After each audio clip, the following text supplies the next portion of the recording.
welcome everyone. This is the completely over the top collection of stuff I've got for my second ever model railway. You like to have things in advance because I'm impatient. So, got an open top lorry to use for supplies. These are World War I Model T ambulances, which were mostly used by the Americans right from the beginning of the war as volunteers, then by the US military, but others used them too, including the Canadians. So I may add them on a train passing through. I've got a couple of Vauxhall ambulances, buses used to carry walking wounded, and some sets of soldiers. I'll use a few from each, but obviously not all of them. I'm going to have some German prisoners, and there are German wounded within that, as you can see on the box.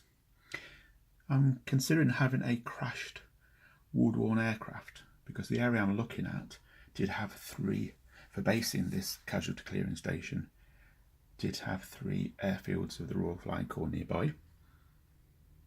Some more troops. Now this is an interesting collection, and it's a whole range of different soldiers. Lots of these are in stretchers, some of them are sitting positions, some are standing positions. All have got to be made individually, arms positioned, heads positioned and glued. It's going to take forever. So this is the 009 scale track, set track, and I've got some bell tents for the troops. They were used for soldiers with VD as well. Some supplies, ruined buildings. What made me do this originally was that I saw this set and I thought I've got to do some sort of 00 scale. Then I wanted to do 009, so the place where they met were casualty clearing stations. So I've got a former rod locomotive. I'm going to revert back to a rod. These are a couple of open wagon bogies I'm going to use for transporting probably those two Model T ambulances. I've got a 3D printed locomotive in 009 I'm going to put on that Cato engine. They're going to be pulled, I think, actually by horses. They carried 4 stretchers each. If they weren't used on by being pulled by an engine, I've seen photographs of them being pulled by horses and actually pushed by soldiers. So that's going to be my main 009, the Baldwin. And I've got then the wagons to go behind them with either wounded troops or supplies. They're ambulance cars in 009, we pull behind them. Now the thing I'm doing, I've been looking for the 40 men, 8 horses, which were famous in World War I and used in World War II too. Nobody seems to make them, although I did see one in France a long time ago. And I've been to the Mulhouse French Railway Museum to have a look at a real one and photograph it. And if you look at the design, and I'll show you a photograph,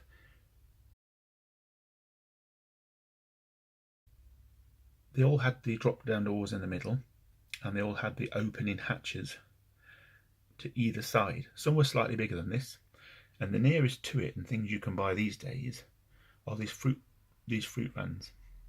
So I've got 5 of them that I'm going to try and convert. I completely cock it up probably, but if I don't, they may look quite good. And they're of course going to be pulled by the rod.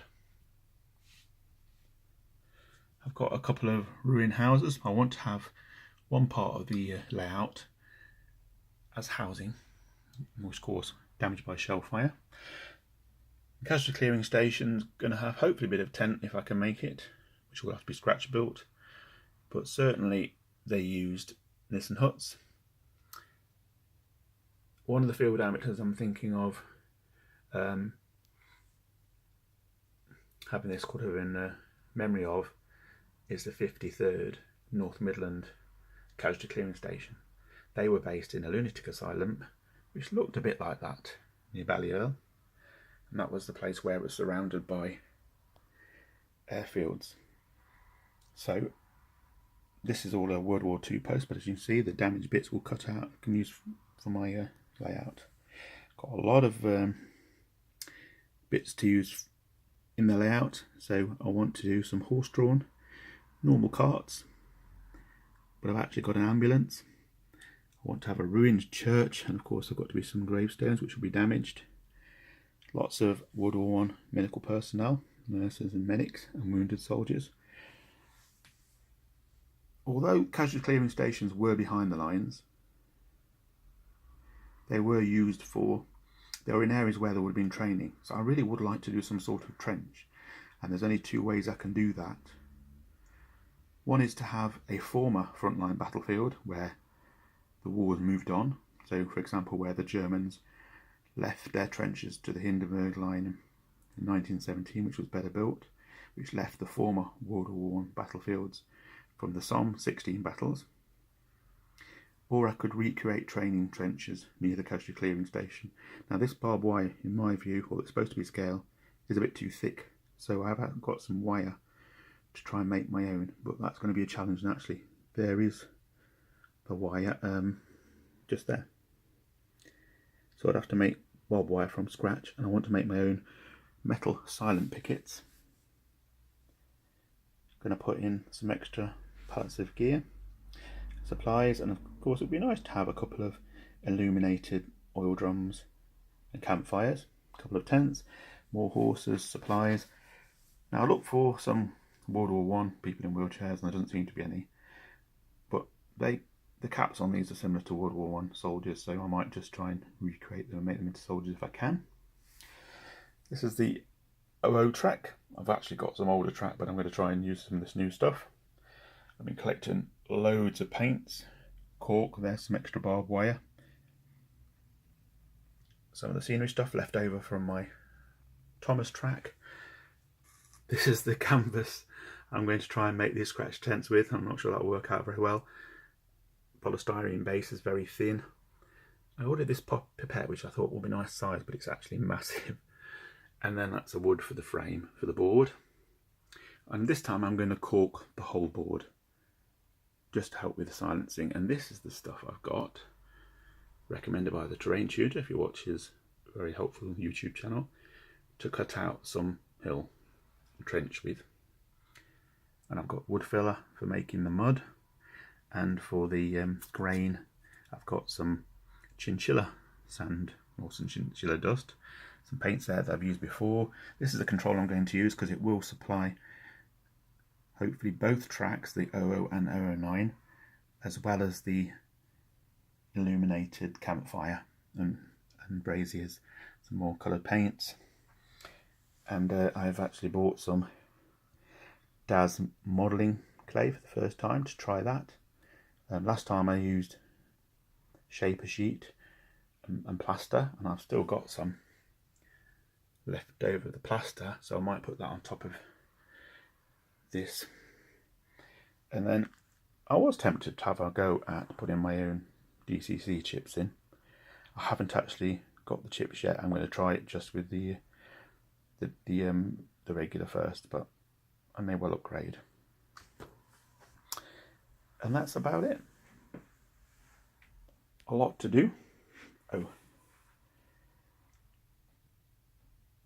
as I'm going to make this an exhibition board, I'm just going to have some sky on the backboard with some slopes in front of it. But lots to do. Take me a month. My brother's going to help me with some of the actual models because we both enjoyed it as boys, making airfix kits. So let's see how we get on. Okay, so this is the lunatic asylum at Balliol, where the 53rd North Midland Division were housed, near the 3 RFC airfields about 10 miles from Ypres, and not far from Monday Cats at the monastery, where they were also positioned for a while. CCSs were based in either buildings, tents, Nissen huts, or a combination of those. And the reason I chose it not to do it here in the end was because when I put that building on the layout with the sky background, it just looked a bit odd. Scale wise was a bit odd, so I decided not to. I also wanted a place where there would be ruined houses, and there weren't until the end of the war. There was very little shelling actually earlier, and as well as the houses, I needed an actual hospital site. It had to have a railway line, and it had to have the roads for the ambulances. So I searched around, and I also wanted to keep it ideally to the Midlands divisions because I'm from Leicestershire. and I was in the Army Medical Corps too, so that's why I'm doing the ambulance stuff. And I've also been interested in World War I for a number of years. Visited the battlefields probably 35 to 50 times. Spent 2 weeks in the summer doing VR video and photographs, and I'll be going in again in 2 or 3 weeks. But I decided to go for Boisselot or Mont because the 20th Casualty Clearing Station, which is also North Midland, was based there. And I'll show you a few pictures of the area. And the reason the houses were destroyed was because when the Germans withdrew to the Hindenburg Line in 1917, they blew everything up. It was fairly intact before then and wasn't really shelled at all.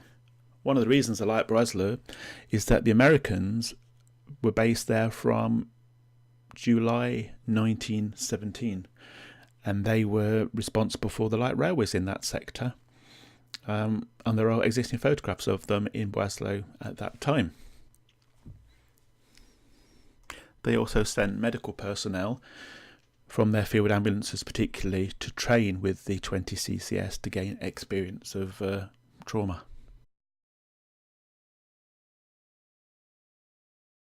One of the things I'm keen to show on the layout is the use of German prisoners helping out with wounded, both their own wounded but also British soldiers, or British and allies. There are pictures from casualty clearing stations that show this, with the light railways too, and also indeed French civilians and French soldiers as casualties in the British casualty clearing stations. A casualty clearing station, of course, is what we call now a field hospital.